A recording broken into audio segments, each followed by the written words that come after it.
May isa pala na inahin na may sisiw. Ang sisiw nila is 9?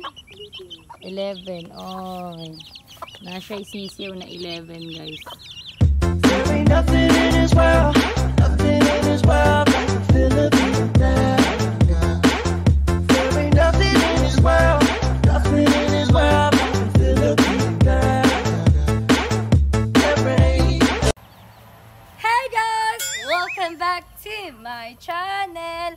So, to this video guys, ipapakita ko po to sa inyo, hindi sa pinagmamayabang ko guys, pero I'm so proud kasi nga, yung nakuha ko na yung first YouTube sahod ko guys is meron akong napag-isipan na project. So, ayan, ipapakita ko sa inyo ang aking munting kulungan ng aking mga manok. So, let's go guys! Kalami baglubot. Lami ba ni mo dyan?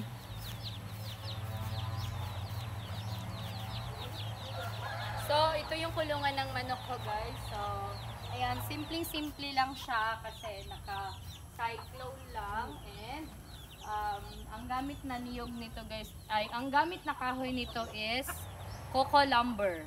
And may atop siya na sin. May atop siya na sin. Shout out ka Lubijin. Guys, naka-net ito. Naka-net to siya hanggang dulo doon. Ayan. So, ayan na guys. Ang aking mga manok. Picture. Okay na natin ang ating kulungan. Oy, nakapadlock talaga to. Shout out sa padlock. So, tingnan. Ayan. Nakapadlock to guys. So, bagong kain ako, malaki yung bilbil niya. Uy. So, ganito lang siya guys. Oh, high-tech na high-tech siya. So, pag pumasok ka dito, kailangan mong ilak kasi papasok, lalabas ang mga chicken. Uy! Ayan. So, ito lang muna guys kasi kinulang tayo sa budget. So, wala pa tayong wala pa tayong yung yung nilalagyan ng tubig. Hindi pa tayo nakabili ng ganon. So, ano lang muna, kawayan. Kawayan lang muna yung ginamit guys. Pero para araw-araw tong nililinisan. Yung patubig nila dito, araw-araw itong nililinisan. And, dati, may Carabao grass to, so naubos na nila at nilagyan na ng ipa para walang amoy, wala ka maaamoy talaga guys, napakalinis. So, mayroon ng 4, 1, 2, 3, 4. 4 na nangingitlog. So, ayan guys, paparimayhin natin yung mga manok natin and hopefully, sana ma-inspire ko kayo na mag-start mag-business ng or gawin nyo lang ng libangan.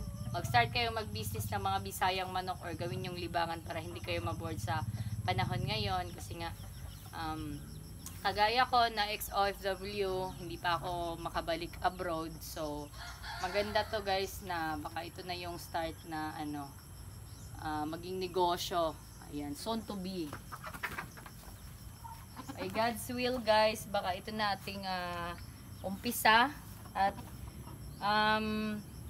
paparamihin natin sila guys. So meron na tayong 4 na mga inahin na ng itlog. So okay, God bless. So kailangan na nating isara tong kulungan. Kailangan nating isara ang kulungan ni San Pedro. Ayan guys, meron tong mga tingnan niyo guys. Inali siya dito kasi para hindi siya magpunta-punta kahit saan. So, yung mga anak niya, ayun, napaka-healthy. Makain ng mga bulaklak ni Auntie Lite. Shout out sa akong iyan nga si Auntie Lite. Oh, si Auntie Lite, dito na si Auntie nagstay kasi nga, para umuwi na si Auntie dito para mabantayan ni Auntie yung mga manok dito. Kasi kung hindi pupunta dito si Auntie, wala kaming space doon sa Tagum. So, maganda dito kasi nalilibang din si Auntie magtanim ng mga bulaklak.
Ako na lang dire ron.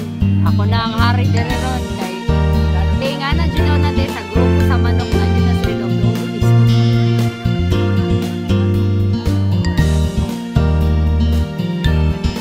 Problema, umaabot at Bulacan yan.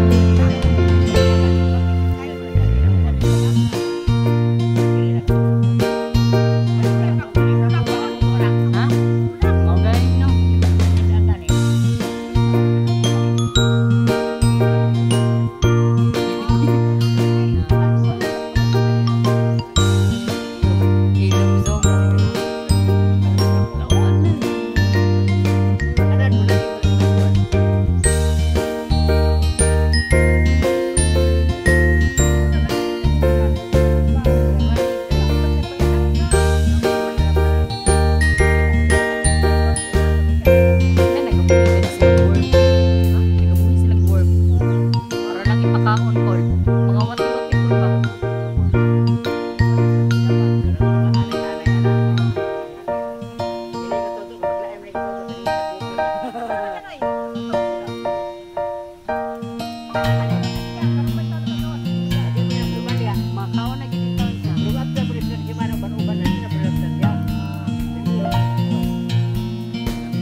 Para sa Bulacan.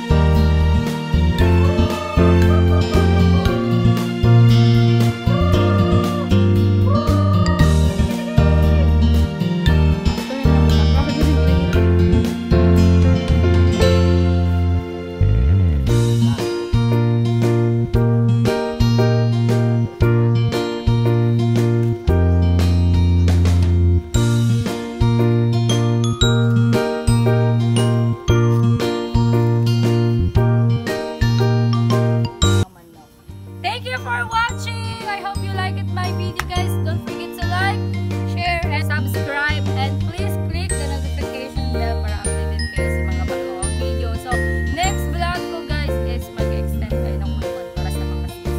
Bye! See you next time. Ako, pang ano na pang profile. Exit ako. Pang thumbnail. Chibo? Si Chibo? Ang love-love niya mo mas si Chibo? At si Chibo? Nalab-lab-lab-lab man lang mo si Chibo? 12 years na to, guys, na aso ko. Love-love na love-love. Po.